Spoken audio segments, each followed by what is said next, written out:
तवानाई बचाओ मुहिम। पंजाब में भी बाजार और मार्केटें रात 9 बजे बंद होंगी। वज़ीर आला की ताजी रहनुमा से मुलाकातें और हुकूमती तजावीज़ के बाद फैसला हो गया। पहले मरहले में पीर से लाहौर समेत बड़े शहरों में अमल दरामद होगा। सिर्फ मेडिकल स्टोर्स और पेट्रोल पंप मुस्तस्ना होंगे।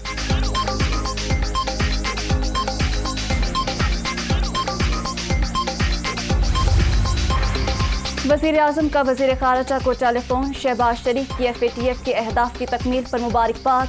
तमाम सलाहियतें बुरोकार लाख कर मुल्क को मुश्किलात से निकालने की जिद्दोजहद जारी रहेगी।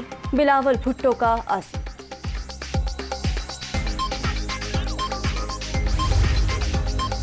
PTI की महंगाई के खिलाफ कौल दरअसल अपने ही खिलाफ एहतजाज है। आज कौम को जिन पहाड़ जैसे मसाइल का सामना है वो फितना खान के पैदा करता है, जो कहता था आलू प्याज के रेट जानने नहीं आए, आज उनको सब कुछ याद आ गया।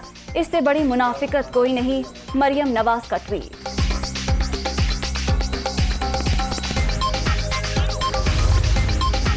और प्री मानसून जारी। लाहौर समेत मुख्तलिफ शहरों में बादलों के डेरे। वक्फे से बारिश सिलसिला मज़ीद 2 रोज़ जारी रहेगा। महकमा मौसमियात की पेशगोई।